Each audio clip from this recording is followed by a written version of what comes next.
ಹಾಗೆ ನಾನು ಬೆಳಿಗ್ಗೆ ಅಂಗಣಕ್ಕೆ ಬರಬೇಕಾದ್ರೆ ನನ್ನ ನಡೆದ ಹಕ್ಕಿ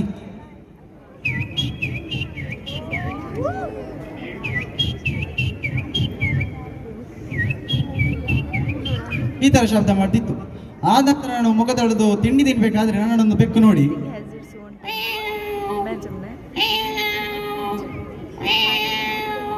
ಈ ತರ ಶಬ್ದ ಮಾಡ್ತಿತ್ತು.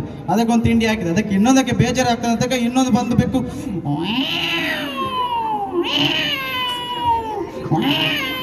ಅಂತ. ಆ ನಂತರ ನಾನು ಸೀದಾ ಗದ್ದೆ ಕಡೆ ಹೋದೆ. ಗದ್ದೆ ಕಡೆಯಲ್ಲಿ ಒಂದು ಕೋಣ ದೂರದಿಂದ ಕಟ್ಟಿ ಹಾಕಿದ ಒಂದು ಕೋಣ ಈ ತರ ಶಬ್ದ ಮಾಡ್ತಿತ್ತು.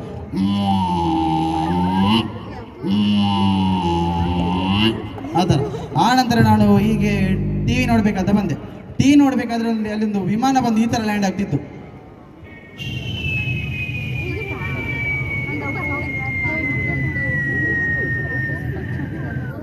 ಈ ತರ. ಆ ನಂತರ ನಾನು ಹೀಗೇನೊಂದು ಟಿವಿ ನೋಡ್ಬೇಕಾದ್ರೆ ಟಿವಿಯಲ್ಲಿ ತೋಟಕ್ಕೆ ಹೋಗ್ಬೇಕಾದ್ರೆ ತೋಟದಲ್ಲಿ ಮಿಡತೆ ಅಂತ ಒಂದು ಕೀಟ ಉಂಟು. ಮಿಡತೆ ಒಂದು ಈ ತರ ಶಬ್ದ ಮಾಡ್ತಿತ್ತು.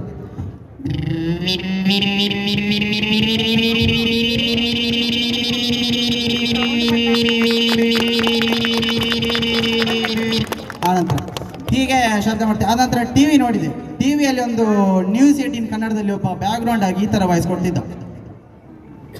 ಹೌದು ಪ್ರಿಯ ವೀಕ್ಷಕರೇ, ಕರಾವಳಿಯಲ್ಲಿ ವರುಣನ ಆರ್ಭಟ ಸರಿಸುಮಾರು 3 ವರ್ಷಗಳಿಂದ ಬರೋಬ್ಬರವಾಗಿ ಸುರಿಯದ ಈ ಮಳೆಗೆ ಕಾರಣವೇನು ವ್ಯರ್ಥವೆಂದು ತಿಳಿದು ಬಂದಿಲ್ಲ.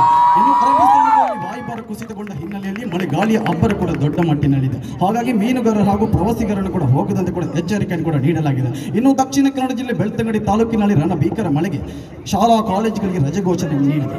ಆದರೆ ಡಿಗ್ರಿಯ ಮಕ್ಕಳಿಗೆ ರಜೆ ಘೋಷಣೆ ನೀಡಿದ ಕಾರಣ ಮಕ್ಕಳೆಲ್ಲ ರೊಚ್ಚಿಗೆದ್ದಿದ್ದಾರೆ. ಹೀಗೆ ಆ ನಂತರ ನಾನು ಹೀಗೆ ಇನ್ನೊಂದು ಚಾನಲ್ ನೋಡಬೇಕಾದ್ರೆ ಅದರಲ್ಲಿ ಒಬ್ಬ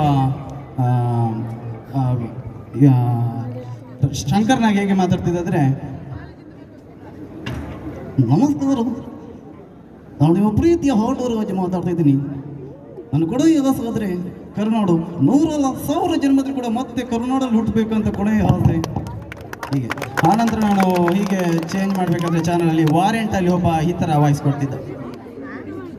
ಪ್ರೀತಿಯಲ್ಲಿರೋ ಸುಖ ಗೊತ್ತೇ ಇರಲಿಲ್ಲ. ಅಂದ್ರೆ ಮತ್ತೇನೇನು ವಿರಹ. ಅದು ಕಾಲೇಜ್ ಇರಲಿ ಪಾರ್ಕ್ ಇರಲಿ ಹರಿಹರಿಯದ ಮುಗ್ಧ ಮನಸ್ಸುಗಳ ಪ್ರೀತಿ. ಸಾಂಗತ್ಯ ಬಯಸುವ ಬಣ್ಣದ ಚಿಟ್ಟೆಯ ಕಲರವ. ಕದ್ದು ಮುಚ್ಚಿ ಪ್ರೀತಿಸುವ ಹೃದಯಗಳಿಗೆ ಭವಿಷ್ಯವೇನು ಜೀವನೇನು ಬಗ್ಗೆ ಚಿಂತೆ ಇರುವುದಿಲ್ಲ. ಲವ್ವಲ್ಲಿ ನೋವಿದೆ ಎಂಬ ಅಸಲಿ ಸಂಗತಿಯೇ ಗೊತ್ತಿರೋದಿಲ್ಲ.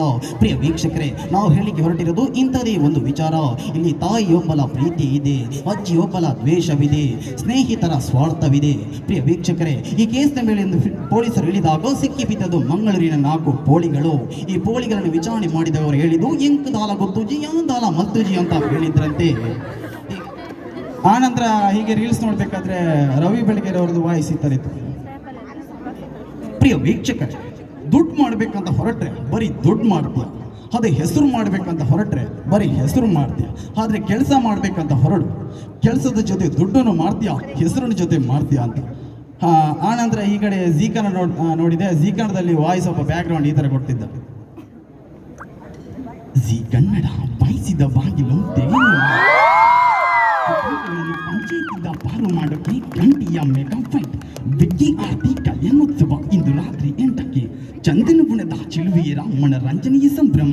Sponsors is by freedom refined ಸಂತೋರಾಯ್, special partner by Amrit Noni. ಹೀಗೆ ಆನಂತರ ನಾನು ರಾಜಕುಮಾರ್ ಒಬ್ಬ ವಾಯ್ಸ್ ಈ ಥರ ಮಾಡ್ತಿದ್ದೆ. ಆ ಹಾಡಿವಡೆಲ್ಲ ನೋಡಿ ಸೌಭಾಗ್ಯ ಕೊಟ್ಟಲ್ಲ ದೇವರು. ಆ ದೇವರುಗಳನ್ನ ಕೇಳ್ಕೊಳ್ಳೋದಷ್ಟೇ. ಅದು ಮತ್ತೊಂದು ಚಂದ ಅಂತಂದ್ರೆ ಕನ್ನಡ ನಾಡಲ್ಲಿ ಆಗಲಿ, ಕನ್ನಡ ಜನಗಳ ಮುಂದಾಗಲಿ. ಜೈ ಹಿಂದ್, ಜೈ ಕರ್ನಾಟಕ ಮಾತೆ. ಹೀಗೆ ಆನಂತರ ನಾವು ಬಿಗ್ ಬಾಸ್ ಅಂತ ನೋಡಿದೆ. ಬಿಗ್ ಬಾಸ್ ಅಲ್ಲಿ ವಾಯ್ಸ್ ಈ ಥರ ಕೊಡ್ತಿದ್ದೆ. ದಿನ 51 ಸಂಜೆ 6:30 ಇಲ್ಲಿ ಜಾಹ್ನವಿಯವರು ಬಡಕಿಲ ಪ್ರದೀಪ್ ಜೊತೆ ಮಾತನಾಡುತ್ತಿದ್ದಾರೆ. ಬದುಕಿನಲ್ಲಿ ಏಳು ಬೀಳುಗಳು ಸಹಜ, ಆದರೆ ಅದನ್ನು ಸರಿಪಡಿಸ್ತಾ ಹೋಗೋದು ಬದುಕಿನ ನಿಜ. ಅಗ್ನಿಸಾಕ್ಷಿ ಇಂದು ರಾತ್ರಿ 8:30ಕ್ಕೆ. ಸೋಮವಾರದಿಂದ ಶುಕ್ರವಾರ ರಾತ್ರಿ 9:30ಕ್ಕೆ ಬಿಗ್ ಬಾಸ್ ವಾರದ ಕತೆ ಕಿಚ್ಚನ ಜೊತೆ. ಈ ಕಾರ್ಯಕ್ರಮದ ಸಹ ಪ್ರಾಯೋಜಕರು ಜಿಆರ್ಬಿ ತುಪ್ಪ ಮತ್ತು 7up ಮತ್ತು ಸೂಪರ್ ಡೂಪರ್ಗಳು. Thank you.